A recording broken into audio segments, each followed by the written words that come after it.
Assalamualaikum warahmatullahi wabarakatuh dan salam sejahtera tuan-tuan dan puan-puan.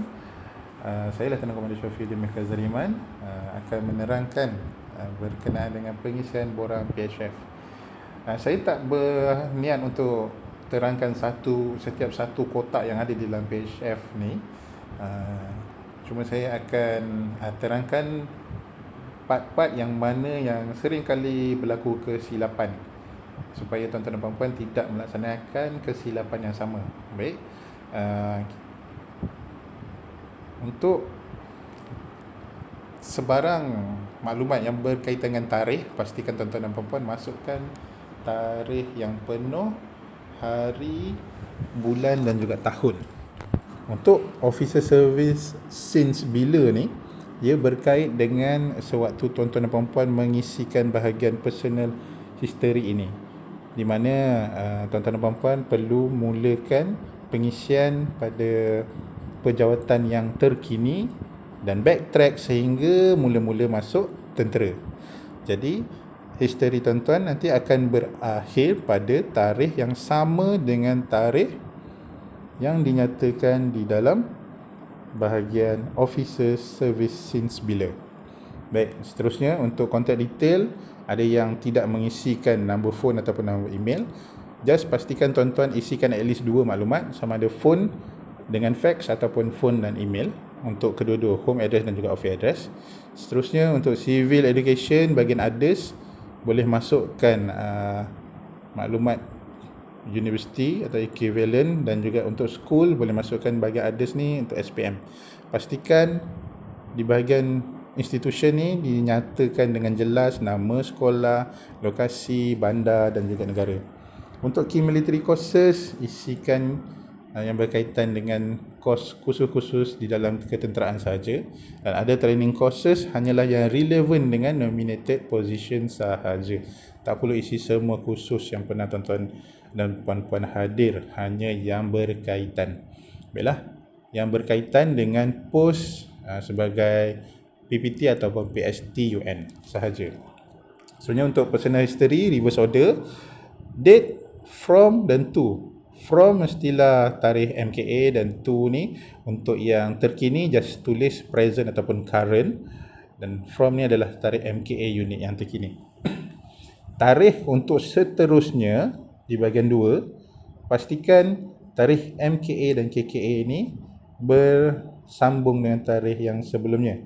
Contoh, tarikh masuk unit terkini adalah pada 1/1/2023, maknanya KKA unit yang sebelumnya mestilah 31/12/2022. Tarikh-tarikh ini hendaklah bersambung tanpa gagal untuk setiap pejawatan tuan-tuan dan puan-puan, dan akhir sekali berakhir dengan tarikh yang sama dengan tarikh yang saya nyatakan tadi, iaitu officer service since bila.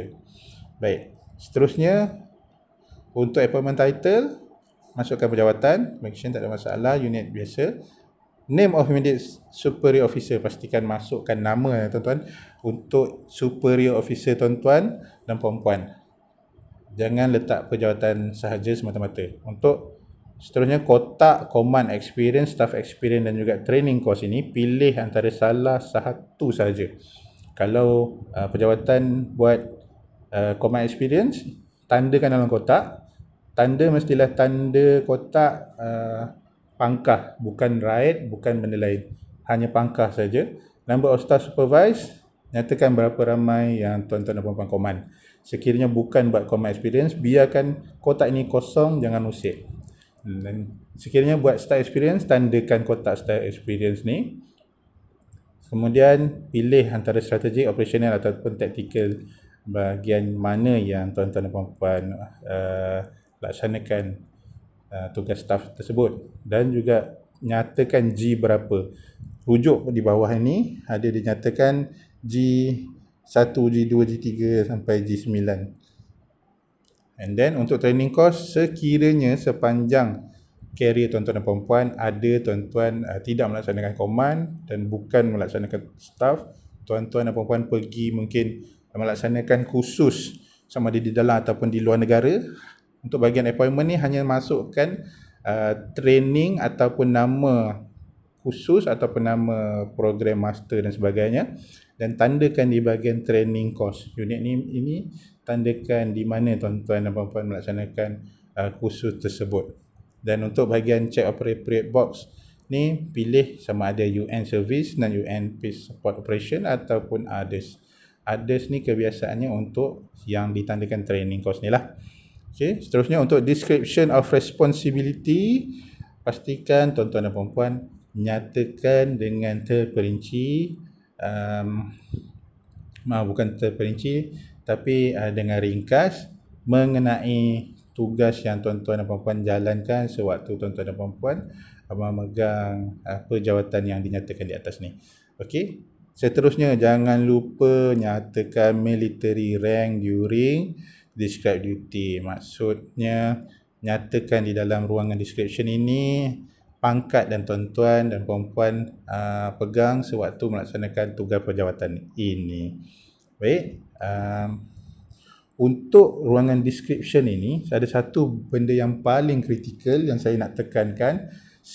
Pastikan description yang tuan-tuan dan puan-puan isikan ini adalah berkaitan dengan job specification and then job description yang diberikan oleh pihak United Nations sewaktu tawaran perjawatan. Sekiranya tuan-tuan dan puan-puan tak ada surat tawaran perjawatan tu, mohon tuan-tuan dan puan-puan minta dari BSM masing-masing untuk semak apakah kriteria yang diperlukan untuk pengisian perjawatan tersebut. Sebab contoh yang pernah berlaku apabila di dalam PSF ni ada pegawai yang telah dicalonkan, isikan perjawatan-perjawatan yang pernah dilaksanakan. Pegawai tersebut tak pernah buat tugas sebagai pegawai logistik. Tapi pos yang dia nak pegang adalah pegawai logistik di kawasan misi.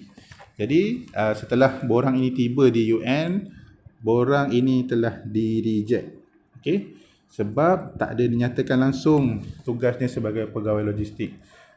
Sebenarnya bukan dia tak pernah buat tugas sebagai pegawai logistik, tapi disebabkan perjawatan dia, pegawai itu adalah pegawai Navy.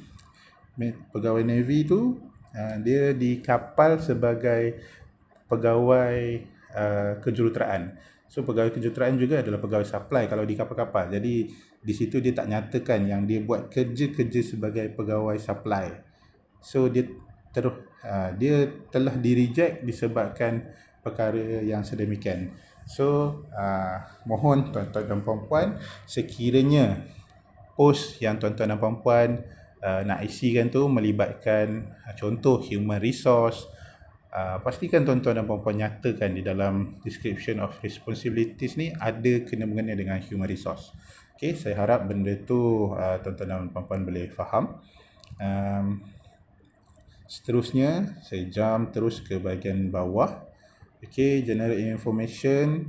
Ini very direct forward. Okay, untuk language proficiency mother tongue, jangan lupa ada yang tertinggal nak isi kat situ. Ada language, read, write, speak ni.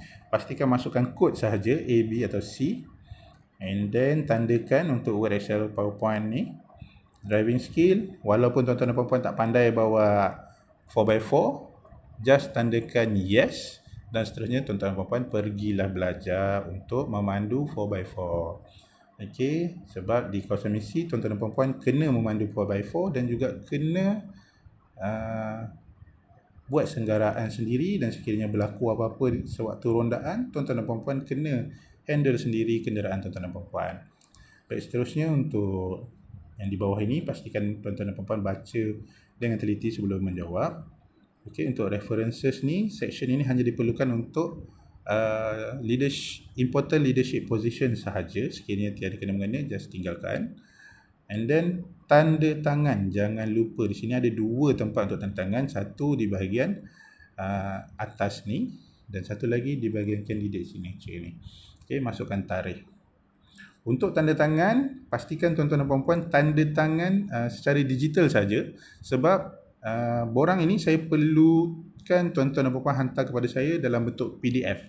Walaupun tuan-tuan dan puan-puan boleh print dan juga sign kemudian, tapi jadi masalah yang pernah berlaku adalah borang yang diterima tu tak jelas, scan gelap dan kena reject di peringkat UN. Okay. So nak mengelakkan daripada tak jelas dan sebagainya, tuan-tuan dan puan-puan boleh letakkan terus sign digital di sini and then savekan file ini di dalam bentuk PDF. Baik, kalau tuan-tuan dan puan-puan tak tahu, saya akan berikan link panduan video YouTube cara-cara buat sign digital di dalam file PDF. Okey, itu saja untuk penerangan video kali ini. Itu saja. Terima kasih. Assalamualaikum warahmatullahi wabarakatuh.